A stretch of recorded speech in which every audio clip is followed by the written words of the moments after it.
Hey, everybody, what is happening? Coach Brien Shamp here, and I'm here with Dr. Sandra Kahn. What's happening?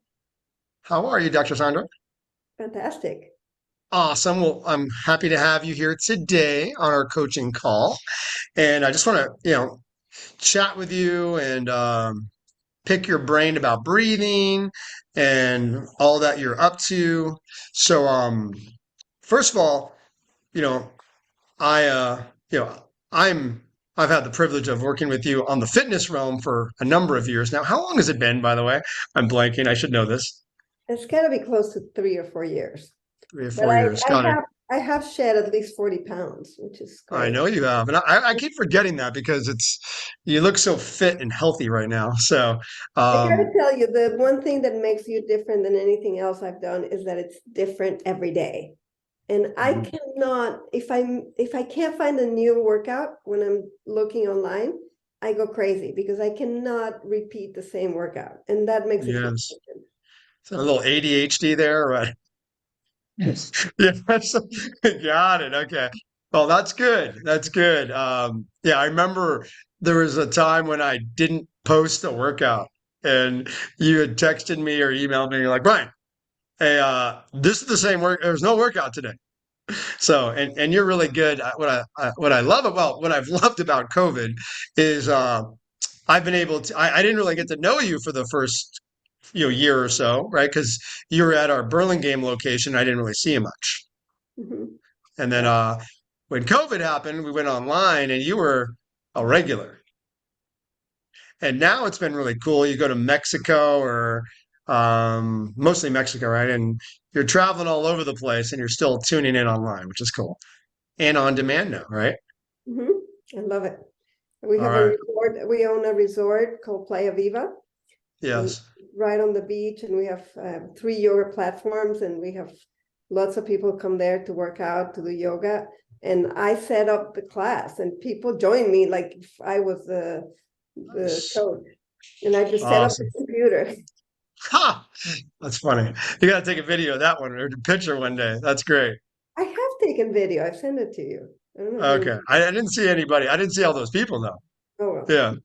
Yeah, that's awesome. Well, cool.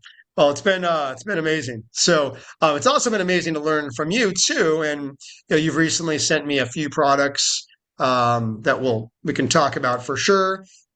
I'm excited for your future products as well. So I started talking to Dr. Sandra here because she mentioned, well, she wrote it. You wrote the book Jaws, first of all, right? Got that book right there on your right or where your left, something.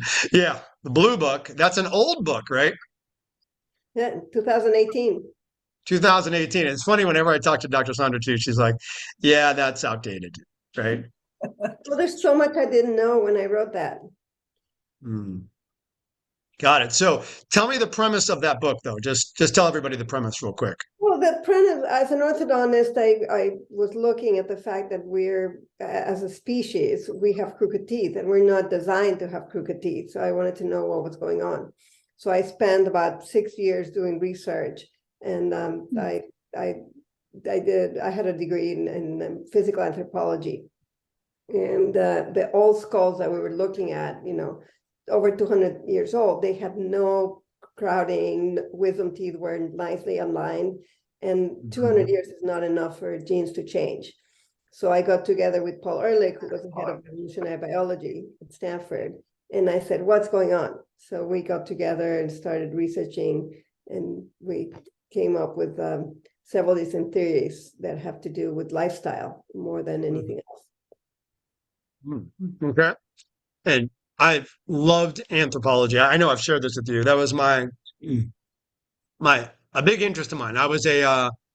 I majored in biomechanics at UC Davis, and I took a number of anthropology classes, but I think I needed one more class to get a minor in anthropology. I was like, what am I going to do with this? That's a So problem. You can't do anything. what am I going to do with this? But I love learning about it, and it related to my field. I wanted to work with baseball players and um, pitchers specifically and optimize mechanics. So I just thought the physical anthropology stuff was outstanding for what I wanted to accomplish. So awesome. So, um, That background is actually perfect to join my company, because we, as orthodontists, as dentists, as a lot of the doctors that have, or people that look at muscles, we always think of mechanics of solid bodies. And when I mhm, wrote Jaws, that's all I knew. Chew hard, breastfeed, and it was all mechanics of solid bodies. And when I started working with Dr. Engelke, with breathing, he introduced the concept of fluids, of dynamics of fluids in biomechanics. And when you're talking about dynamics of fluids, like the tongue acts more as a fluid than as a muscle. So if you mhm, think about how a fluid would fill in a cavity or get sucked up or move around inside a closed compartment, that's the tongue. And we think of the tongue as a muscle. But when we're talking about the longest times of posture, which is when we're resting, the tongue really behaves just as a fluid, because the tongue is a hydrostatic organ. So it doesn't change its volume, it just changes shape. And so it fits like a glass of water fits the water, the shape of the glass becomes the shape of the liquid. And the tongue does the same thing. So it's really interesting to have somebody with your background that is in biomechanics to incorporate dynamics of fluids into mhm. health. Very good. Very good. So what have you learned? Like, I mean, you said that book is outdated. So I don't know if this is going to screw up your book sales, but I know you got some books coming out. But what would you say is wrong with that book, Well, now as that I you've was learned saying, some new I would things? we were very focused on mechanics of solid bodies and muscles. And Mhm, when I met Dr. Engelke, he's an ENT slash maxillofacial surgeon slash phonoaudiologist. So he studied how we pronounce language, how, the surgery of our mouth, our face, our jaws, and the airway, the ear, nose, and throat. So he has the 3 PhDs. And it was funny, you said you went to a course 8 hours on one muscle. Dr. Engelke spent 8 years studying the soft palate. 8 years. yes. He has a PhD on the soft palate, which is insane. I didn't Only a even know you German, had that. Yeah. only a German can focus 8 years in one muscle. But when I Wow. started learning about the soft palate, I'm like, this is the most amazing muscle we have in our body. It deserves 8 hours of study. And the way he shows, and we can see it in the MRIs, how the soft palate actually is the director of the orchestra. It decides if you breathe through your mouth or if you breathe through your nose. And it's really interesting because I'm a big fan of the 7 Habits of Highly Effective People. Are you familiar with the book? Stephen Covey. Yeah, Covey. So the first habit is be proactive, whatever. The second habit is always start with the end in mind. And so when we talk about breath work, we have to start with the end in mind. And what is the breath for? So we have 7 types of ways to breathe. And it depends what we're trying to accomplish, how we're supposed to breathe. So if you're sleeping and you're recovering, you breathe in what we call now the uplock, which is the ideal resting position, which is no air inside your mouth. If you're running at the end of a race, you want to run in what we call free lock, which is all the soft palate needs to be in the middle, and you get breathing through your nose and your mouth, and you take as much air as possible. But that uses a lot of energy. So if we're at the end of a race, you want as much as possible, and it's short duration, and you need that type of breathing. But you're not going to breathe like that when you're sitting down. If you're going to meditate and you want to do this, very rhythmic breathing, you want to breathe deep using your abdomen. You can use it for certain things, but not for resting. When you're asleep, you don't want deep breathing. You want as shallow as possible. You want the brain stem, which is outside the brain, to be in charge of breathing. You don't want to recruit the brain in order to breathe when you're recovering, because the brain is, when you're sleeping, it should be busy integrating memories, integrating emotions. The brain has a lot of work. So you don't want the brain working when you're breathing at night. At night, we should use only the brainstem, which is outside the brain. That's why brain dead people can still breathe, because the brainstem is outside the brain. It's not voluntary. So we need to teach ourselves the different breathings, in order to utilize them effectively. And wellness people, athletes, they're willing to do that. People that are sick, overweight, or they're challenged, they're dealing with different medical issues, they have a hard time focusing on improving their breath. So they just have to stay alive. But as you get healthier, you can utilize the different types of breathing to achieve end results. That's why you have to start with the end in mind. And right now, I'm very focused on recovery. For recovery, you want to use as little energy as possible. You want that soft palate not to be free bouncing. You want it to be glued to the tongue, the back of the tongue. And if you do that, then the air will come in very naturally and without any expenditure of energy into your lungs. So I've created a couple of devices that we've been integrating with what Dr. Engelke have been doing for 20 years and their new technology to have devices that help you monitor and figure out if you're breathing properly or not. Yes. So can you go over those three devices? Well, the first one, which is the basic one, is what we call the up blocker. And we call the up block is the position. And the reason we call it the up block, we borrowed that word from aviation. And when you're landing a plane or you're taking off, it's mechanics of solid bodies. And the wheels go up and they stay up through something called the up block in a plane that uses no energy. They just go up and they stay there, but they're not actively using energy. And so landing and takeoff is solid bodies. And when you're cruising altitude, it's dynamic of fluids. And you use no energy, you almost use no gas, you don't even need a pilot, you can be an autopilot. So this is the analogy of when you're sleeping. So when you use this device, you put it in your mouth and then you swallow, the little bubble goes in and you recognize if your mouth is empty of air. And then you can train yourself to hold that position for a long time. And then your brain recognizes it. And then when you go to sleep, it just goes naturally into that position. So this is meant to be used 20 minutes before you go to bed. We put it in.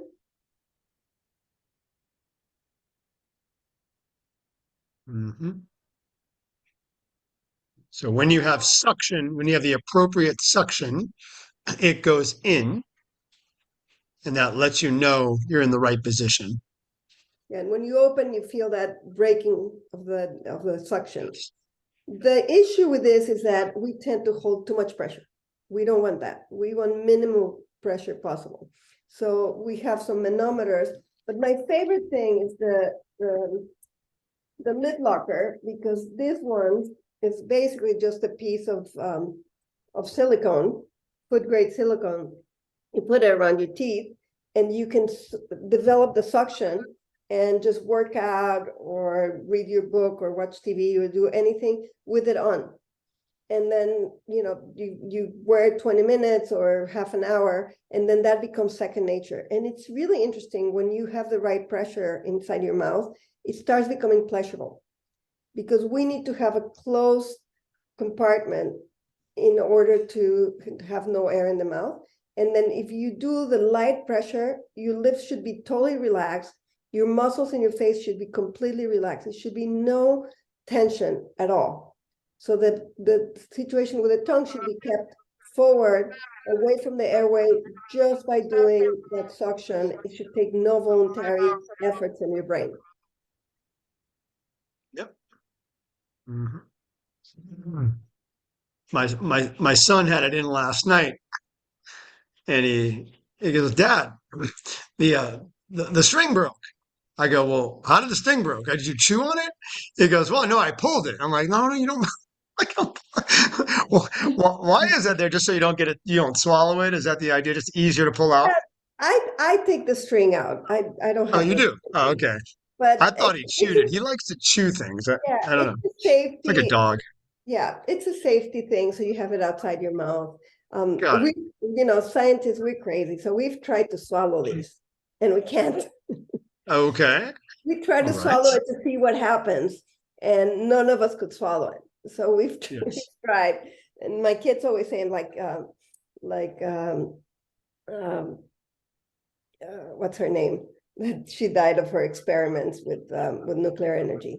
Mary Mm, Marie Curie. Mary Curie. My kid says, "Mom, you're gonna die like Mary Curie. You're gonna die from one of your experiments." nice. Yeah. But Be this careful. is something really easy that anybody can make it if you grab like a Yes. silicone. There's a cookie sheet made of silicone. You can cut it any shape that's good for you. I Right. made some and I sell them too, but you can either make this or just get them from me. But they're really nice to have. I use it when I drive. I use it when I work out. It just helps you create that little barrier so that when you swallow, and the indication is to swallow 3 times really hard, and then you recognize that suction, and then you stay there. You kind of freeze in that position, and you let go until you're comfortable, but that you don't hear that pop, which is when you lose that suction. But if we do that when we're resting, then that will be our resting mode. Our brain will go into resting mode. We have other modes that we need when we're exercising, when we need to get rid of heat. I mean, there's different 7 different types of breathing. When we're swimming, we use what we call N-lock, which is the nose should be completely closed because we only breathe through our mouth when we're swimming. So every sport has different requirements. But it's really interesting to learn all that, because when I wrote Jaws, I had no idea. I thought breathing was just one thing. Do you have like a short summary you can send me at some point on those 7 different? I probably have it somewhere in a video, but just so I can add to this recordings the differences and not a don't need a whole lot, but just we'll keep it simple right now. We'll get people to buy your book, but um, so and when you went the uplock, is that what you call it again? The other device, the harder device. We You call it said the you like up uplocker. blocker. And now Got we it. have the one that has Bluetooth, which I'm very excited Yes. about. It's this one here. And I'm trying to have it made, but this is the one that has, now we have one that's completely inside the mouth, the new model. And I'm trying to have it made, but you put it on and then you can see the pressure in your phone. And it's incredible when you actually see the pressure, you realize what you're doing and what you're not doing. So practicing meaningfully is just critical. It's just like me when I was using my band with the pulse oximeter. I could see exactly where I was. So I was exerting myself too much, and I could do a lot better if I watched my pulse, right? Mhm. Yes. So, we have there's the way I see it is like different levels, right? Like, so I've been trying to coach people. You heard me when I'm teaching exercise. I'm kind of throwing it out there. I'm kind of planting seeds, really. I don't, I'm learning, right now about these concepts, and you're the expert. So when people are warming up, I mean, I'm just trying to, I want to learn how to best educate people with breath work. So again, I don't know all 7 different breathing patterns, but so I mean, just to keep it simple, like right now we're hanging out, we're not exercising. We should be in the ideal world, swallow. Like if you could take us through that, but you know. I'm still confused at which point do we start breathing out through the mouth? You see how I'm even when I'm teaching exercise, I'm like, okay, guys, we should be breathing out through the mouth now, and it's a challenging thing because like pressure is something like internal pressure helps with force production, and I you know I have to breathe out at some point through my mouth when the intensity rises, and the question is, when is that? I don't know when that is exactly, but I kind of feel it, and especially when I'm doing abdominal work like planks, it doesn't feel right to just breathing out the nose the whole time because I don't feel like I'm able to support my abdominals very well when I do that. Mhm. So I know it's like a loaded question. There's a lot going on there, but I'm just trying to figure out, and again, I know I need to work with you more, but how to educate people during low level intensity, moderate intensity, and I know high intensity. Hey, it's in through the nose, out through the mouth. I get that. But yeah, there's a lot there.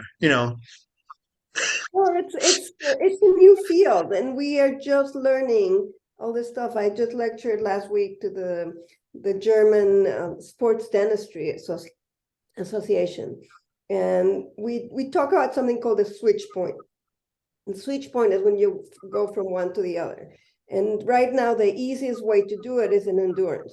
So I don't know if you saw some of the videos that we posted with our cyclists, and that's the easiest for us because that's where we can get the most gains in the Yes. endurance sports, because you want to put off that switch point to later as possible. So if you have somebody that's doing a circuit and they're going uphill, they can kind of see, if they repeat the same circuit, what part of the circuit they have to go into the switch point, which is mouth breathing. And that's when they're going uphill or they're finishing the race. And you want to be able to extend that switch point to as later as possible in your training. And Right. also in Germany, they're training with the soccer players. And it's interesting, they're using the switch point to determine if the players that go on recovery from an injury, if they're fit to go back into the field. So they measure everybody until, like they make them do sit-ups. I have videos of everything they're doing. Sit-ups, and they see how many they have to do before they have to go on the switch point, and they just write a number. And so when they go, if they have an injury and they go out and they come back, they need to at least be at that same number. So it gives them an idea. And the switch point is when, and going to the extreme helps, because if you think of an obese, very sedentary person, that person is going to walk 10 steps and go into the switch point. If you have a super fit athlete, they're going to go for hours and not have to need to go to the switch point. So the switch point is that marker that tells you when you need that extra air. And we're just Switch learning. point. Isn't that switch point going to be your lactic acid threshold? Well, that's where we're trying to get some research now, because recovery is all about lactic acid. And we're now looking at the pulse, and we're seeing that people are recovering much faster, but we need to look at lactic acid in the muscles. And that will tell us more, give us more clear information that it's not as subjective. Right. So I coach people. So I teach this Orange Theory like class at Lifetime Fitness in Folsom, which is I think there's 180 something lifetimes now, and they teach a program called GTX. Basically, we go on treadmills, we go strength work or something like that, go back to treadmill, strength work. Sometimes we'll incorporate other forms of cardio, but we we're supposed to teach based upon zone training and heart rate training, and we have zone 1, 2, 3, 4, and 5. Zone 1 through 3, you should be able to breathe in out of your nose, the aerobic zone. Zone 4, you should not be able to breathe out of the nose. It should be very uncomfortable to speak. You should be at your anaerobic threshold or higher. Zone 5, you're like, I'm done. I can't do this treadmill anymore. I'm done. So that's kind of how we coach it. And we warm up it's usually the same warm up. We warm up for 2 minutes, zone 1, 2 minutes, zone 2, 2 minutes, zone 3. This is what I tell people. I say, hey, zone 1 is like a 1 to 2 on a 10 scale. You could do this for hours. This is what I tell them. I've been playing around with, hey, swallow 3 times. People have trouble. People have trouble swallowing, but I want you to swallow 3 times and work on breathing in and out of the nose in a rhythmic fashion. Should be easy, even though I know you probably don't work on this very often. That may be hard to breathe out of the nose. People have the hardest time, even at the lowest level of intensity, breathing out of their nose. And then 2 minutes later, I'm like, okay, you should still be able to breathe out of the nose. We're at zone 2, and it should be about a 3, 4 on a 10 scale, or is rated perceived exertion. Next 2 minutes, hey, I want you to be at a 5, 6 on a 10 scale. You should be able to breathe out of your nose still, but it should be much more challenging and a little bit tough, right? Now, if you were to go up any more, or you just can't do that nose breath, you're probably going to be at zone 4. It's about a 7, 8 on a 10 scale. Zone 5, we're at a 9, 10. You got a couple minutes max, or you're about to say, hey, I got to shut this down. So that's kind of how I play with zones, which should correlate with heart rates. You know, zone 5 should be 90 to 100% max heart rate. Zone 4 should be about 80 to 90. Aerobic zone 70 to 80 for like zone 3 and so on. So that's kind of how I've been playing with it on the treadmills. And most people have no idea what I'm even talking about half the time. And they're like, and I see them. So I tried something Dr. Uberman told me. I said, hey, if you're not going to do the breathing, because people forget about the, you know, the breathing piece of swallowing, and they just go right to mouth breathing and they just kind of ignore me. And then I've tried, hey, take some water in your mouth and just hold it in there. That seems to work better, but still, no one wants to do that. So I took that from Andrew, your colleague. So I just think having a tool in your mouth is a great reminder, right? It's just a physical object, and it's pennies, right? You said you can make it yourself for the most part, and you feel that suction. So anyway, The, that's kind of what the I've thing been to doing. remember is that this is restful breathing. It's not active breathing. So if you're really exercising, you can have your mouth closed, but you're not going to hold that position. That's for when you're not doing anything. And we're not, I mean, the Tarahumaras, I don't know if you read Born to Run, but they talk about the Tarahumara Indians. They would run up and down these hills with water in their mouth. And that's how they did their training. And that's different than holding a restful position that's just, passive. The holding water in your mouth, reminds you to nose breathe, but it's not going to keep the soft palate and everything consolidated away from the airway.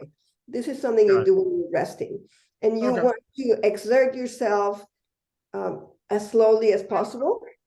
And I'm not a fitness trainer, so I don't really know exactly how you build that endurance. But I know that you want to, be active and not be stressing your body. You want to be active and still on parasympathetic mode. So you're not, in running away from the tiger while you're walking from your desk over to the kitchen to get a coffee, right? So if you're resting, you want to have this position. And then when you're not resting, you still want to breathe through your nose, but not necessarily with that suction.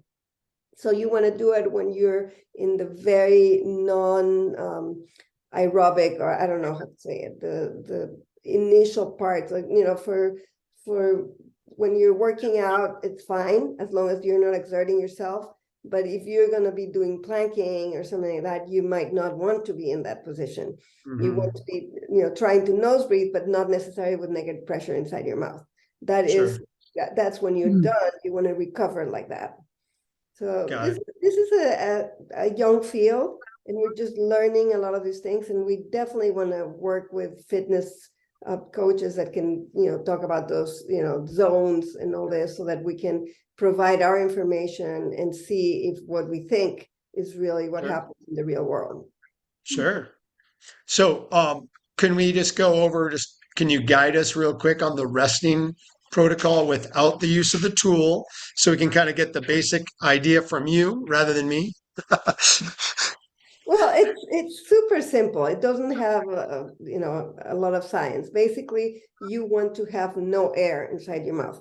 The easiest way to have no air is to swallow. So you empty, like when you suck the air out of a balloon, and so you want it to be completely sucked. And the easiest way is to swallow. But it's sometimes hard to hold that swallow if you just swallow once. So you swallow 3 times, trying to be more intense every time until it's kind of sucked in together. So if you suck it together, then the idea is it's going to stay there, and even if you let go some of the pressure, everything that's bouncy will be away from your airway. And when you have negative pressure on one side, you will have positive in the other. So that means your nose would be a very effective tool that pulls air. without you having to move your chest. When you move your chest, that's muscular, so you're using energy. So you want the air to go in and out without any muscle energy expenditure. So swallow 3 times, and then always make sure your lips are nice and relaxed. You don't want to have the lips tight at all, ever. And of course, people have sometimes overbites and things like that, so it's hard for them to just relax their lips and have them closed. But that's the ideal situation. And when you have enough room for your tongue, then your tongue will stay in its right place, and the lips will just fall like heavy curtains on each other. And when we're talking, we need to do pauses. And we don't want to do negative pressure in those pauses. We do want to close our lips with the teeth together and breathe in through our nose. But at that point, when we're speaking, we're not going to be doing that pressure. We're going to be doing that when we're ready to not be speaking and not be doing anything for a little while. So, you know, the people just forget, and we all breathe all the time through our mouth. Even I do. When I'm talking to someone, then I see the video and I'm pulling air through my mouth, which is normal. We all do that, but it's much better if we train ourselves to make pauses, breathing through the nose and keep speaking, and that allows us to use the air more efficiently. People that sing train on this, so they can project their voice without using up all their air. So these are all different, you know, ways to use the nasal or pharyngeal complex for different things. Singing, talking, exercising, resting, and we just need to learn from each other. So just swallow and make sure all your muscles are relaxed, and you recognize not having any air inside your mouth. And it should be a very restful position. It shouldn't cause any stress or tension. And if you have, I would say 90% of the people I see don't have a working nose. And it could be that we're not using it, so it's like a pipe that has cobwebs because they haven't been used. Or it could be that we actually have allergies, or we have stuff that need to deal with, like, a lot of turbinates, a lot of issues that we don't look at, deviated septums. And people just learn to live with that, and the ENTs and the physicians don't see it as a problem because there's not an active disease. But it could be better if people paid attention to their nose. My new book is called Nose, capital N, capital O, nose, for nitric oxide. And I'm learning that the nose is the most ignored organ in our body. Well, I just worked on a couple minutes of silence. It actually feels good to just not even talk too. It's very exerting to talk, right? It's hard, like especially if you're a speaker, right? And you're I know you're giving a lot of presentations and talking a lot. It's very exerting because you really I'm here, right? Like it's funny, like people say, God, I'm tired. You didn't work out or anything. It's just like I've given my day to everybody else, right? I've given my knowledge, I've shared, I've helped other people, I've talked on the phone or whatever, right? Or someone in sales, maybe, right? It's very exerting, physically, even though you may be sitting all day because of the need to project, right? It's more. I just noticed when I was just when you were speaking, I did do my 3 breaths, and it's actually much more calm. So it's kind of a nice way. I mean, even could that be classified as a meditation as well? I don't know. There is a type of breathing that's very rhythmic that helps you with meditation. Also, the humming. The humming produces, a lot of neurological benefits. Like you can have serotonin from humming. And it's really interesting, those studies about humming, because that vibration can help you. That's why chanting is extremely calming. And when we look at the working MRIs in the brain, there's a lot of serotonin. And now we're learning the difference between dopamine and serotonin. And you definitely want serotonin. And it's much, much harder to see serotonin as dopamine is very easy. You get it very quickly and we get addicted to it. But serotonin is like long-term, joy and happiness. And humming is one of the things that does create serotonin release. So there's probably some vibrations from talking, and we're definitely a communicative species. So that's part of our essence. Okay. So I can hum while I do my work here, my swallows. Got it. So why should we do this and how often? Well, we should try to do it every time you're recovering, you're resting. And the goal is to do it anytime, anywhere from 4 to 8 hours a day. And that should be the time that we're sleeping. And if we are resting with that negative pressure at night, then we're going to recover a lot better. But we can use it, when we're exercising and when we want to recover to exercise again. So we can use it as a tool, again, with an end in mind. What are we trying to achieve? Do we want to improve our endurance? We want to, for altitude training, we're looking at people that are working for altitude, and it's really making a big difference for them to have this uplock while they're at high altitudes, because then the nose is taking in a lot more nitric oxide, and that helps in the cellular wall for the oxygen exchange. And so people at altitude, we're now giving some climbers lip locks. I just gave them a bunch of them, and they're going to go climb Mount Shasta and different mountains. And when they're at altitude, it's going to be interesting to see if they're oxygenating better, because sometimes if they go into the Everest or somewhere where they need oxygen, maybe they can be more effective with their oxygen if they're doing this uplock. So there's so many fields that we want to get our research into.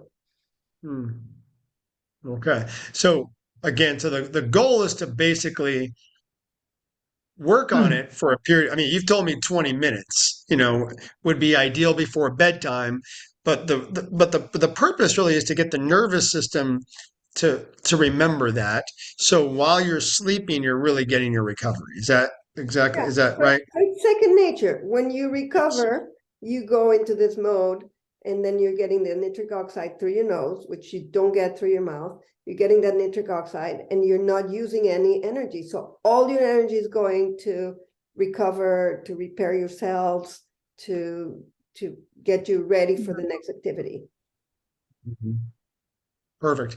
So one of the things that I do with everybody is I assess their breathing pretty early on when I work with them, and I find that, you know, I have people put one hand on their belly, one hand on their chest, and I observe their hands. Are they initiating from their belly or their chest? It's I commonly see, I've done this for years, that 50% of the population, you know, breathes shallow through their chest. And that is often associated with overuse of these scalene and sternocleidomastoid muscles. They tend to have grinding of the teeth. Their dentists tell them they need a mouth guard, but they never really say anything else. They just say, "Hey, here's your mouth guard. It's going to help prevent your teeth from destroying themselves, help you prevent your teeth from breaking down. Good luck." Right. And then, I'm like, wow, that's sounds like we need more information there. Right. So, but that's just kind of what I see. And I see it a lot. And, from my understanding, when people are here, for whatever reason, they are in a stress response, whether it's an old thing they've been doing for years, or maybe it's recent. I don't know, but they're not efficient. So, um, so what are your recommendations on those types of folks? But you know, When I and was when I was working actively at Stanford, I would see the really sick people. They all were having mouths open, and they looked like fish. And definitely the people that are close to dying, they're all mouth breathing. So you know that there's something that is associated with not being healthy when you're breathing through your mouth. The issue with shallow or deep breathing, it's very confusing to me. I haven't really understood it well. I know that more is less. So you don't want to breathe too much. And as a trainer, that oxygen means oxidation. You take antioxidants because oxygen ages you. So you don't want to be taking a lot of air, a lot of oxygen. And according to Nestor in his book, I don't know if you read Breathe, but we are a nation of overbreathers. We're addicted to breathing too much. And so you can see somebody is breathing shallow, but it's breathing a lot. And that's why you see it up here. But somebody that's breathing well and efficiently, like gets enough air so that with nitric oxide, so that the cell wall is having a very good exchange of carbon and oxygen, and they don't need a lot. You don't need a lot of air. Very shallow is enough. You don't need to be taking a lot of air. So if you train yourself to use less, you also will be healthier, you will age less. So it's not here or improve your lung capacity. I'm not really sure about that yet, but I do understand that it's not about deep breathing, it's about efficient breathing, which is different. And efficient breathing can be very, very shallow. The idea is that if you're breathing well where you're sleeping, the breath should not be heard or seen. There should be no movement. You got to look like you're almost dead. That's the most efficient breathing. For rest, if you're meditating, there is a huge value on bringing down the breath and up and focusing on the breath and listening to your breath and bringing it down and expanding your abdomen. And that allows some hormonal changes that really help you calm down. That's why, and you want more carbon dioxide too. If you're stressed, you put a bag over your head to kind of breathe that carbon dioxide. So you want to use your breath for different things. But definitely for resting and for recovery, you want as little as possible. Right. And that's why the goal for you, it sounds like, is to get that Bluetooth device out so we can kind of have a little more understanding of what that looks like. Right. If you can't measure it, you can't improve it. Yes. Well, look forward to it. All right. Well, thank you. Does anybody have any questions? Rochelle, Marcia, anybody out there have any questions for Dr. Sandra before we shut it down? Make sure I understand correctly, because while you were talking, I was practicing by swallowing and kind of forming a vacuum in my mouth like that. And I noticed that automatically I started breathing through my abdomen instead of my chest. Is that correct? Did I understand you correctly that one leads to the other? Okay. No, it shouldn't. Really? No, it should. Your breath should be shallow when you have that suction. Because normally I breathe here, Mm-hmm. and I'm feeling real neck problems from using that right at the moment. So I'm trying to lower the breath below the diaphragm rather than up in the chest. Is there, like using the mouth, is there some way to actually make that happen more naturally? Look, if you're having neck problems, you might have a problem with your airway. Because what happens is if we don't have a very good airway, we tend to lift our chin up to open the airway. And that's more of, and then we want to get that air in, and we use our abdomen or we breathe here very visibly. But if you have issues with the size of the airway, that might be a sign. But it takes a while to understand how to do it, because when we start trying to keep negative pressure, we do too much. And we have to practice it, because less is more. The suction should be so light you barely feel it. Okay. I'll keep practicing. I just find that like I said, and I'm in agreement with Rochelle though. Like it's just calming when you work on what you're telling us to do. I find it more calming, and I'm not using these muscles. I'm not feeling short and fast. I don't know. I think it's just maybe because I'm focusing on breath work too. Just the active, like, okay, I'm actually thinking about it right now. When I think about it, it actually comes from the diaphragm the way it's supposed to. When I'm not thinking about it, I'm running around my house doing things, or I'm thinking about, business stress or whatever it is, just, some kind of stressor, I'm going to be right here and going really shallow. I don't know. It feels good just to kind of do what you're saying. I feel like I'm calmer. Maybe it is bringing it the breath down. I'm not really that sure about that. We may be onto something here a little more, so we'll talk about it. Yeah, but So that's one of the well, that was one of the things that I've kind of thought that was definitely a truth, a fact that that's what it caused. But you're not. It's not necessarily. But yeah, I don't know. Okay. Any other questions, Marcia? I've always been a very shallow breather and I have to be reminded to breathe. And so I'm still trying to understand what I've heard. Mhm. But I did find, like Rochelle, that when I thought I was breathing in the manner that you were speaking of, that I could feel it in my belly, my diaphragm, not in my chest. But it Well, should be a very restful breath. It shouldn't take energy. no, it was Mhm. restful, but it was Yeah. moving from where it shouldn't be to where it should be. Yeah.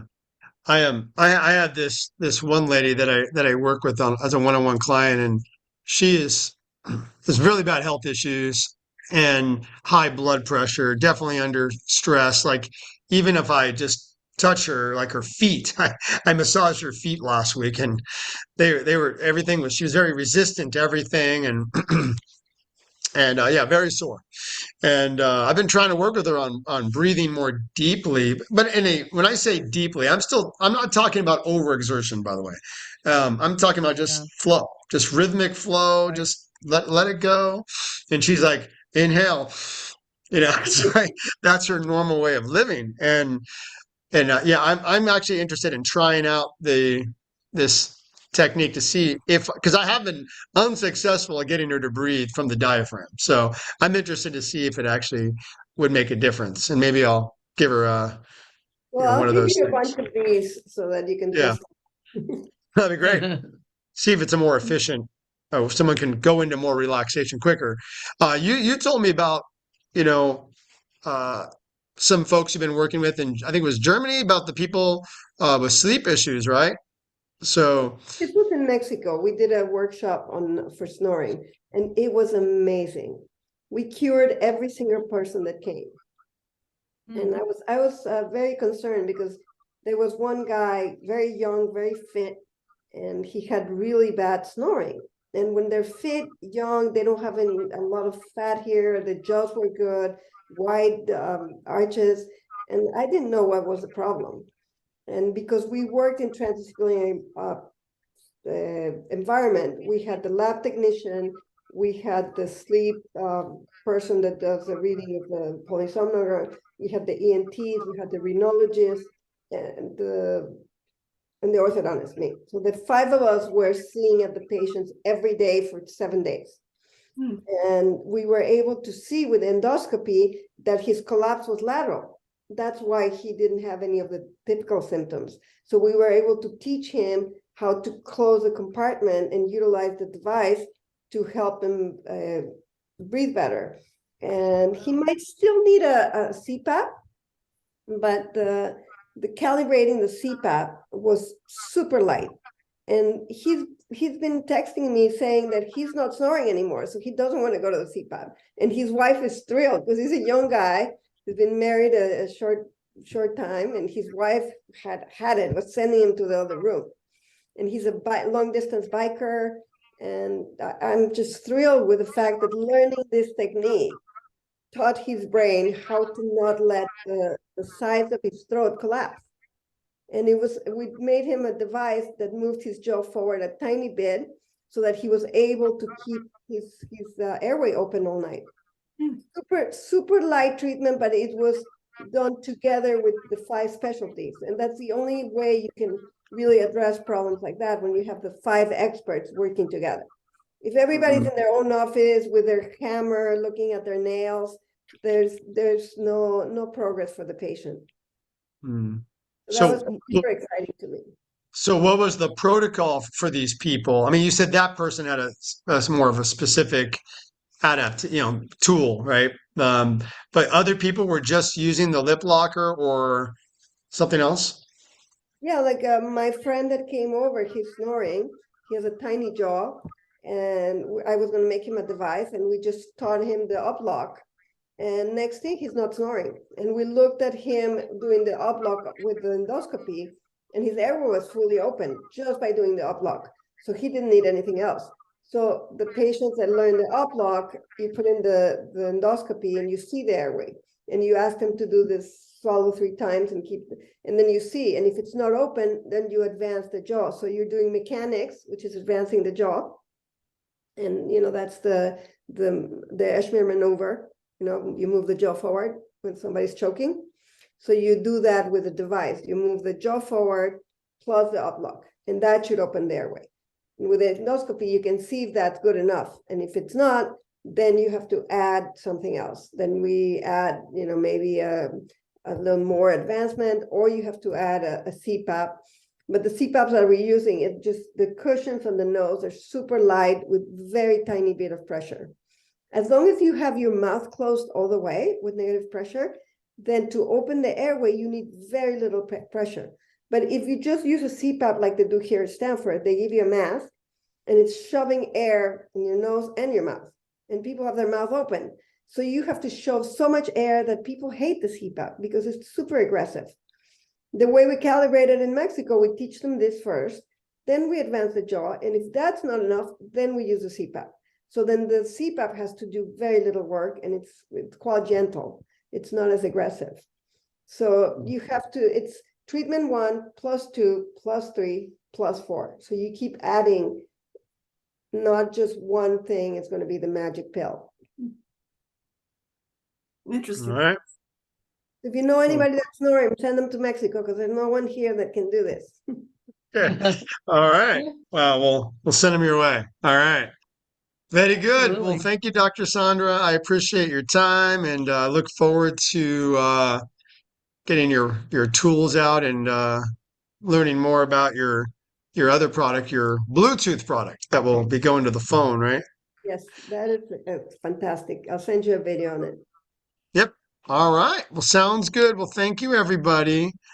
I appreciate your time. If you have any questions, you can comment below when I post this. And Dr. Sandra will hopefully see the questions and um, we'll get them to her. All right. Thanks, everybody. You know a lot more about this new world than I do, so I'm looking Ah, forward to that.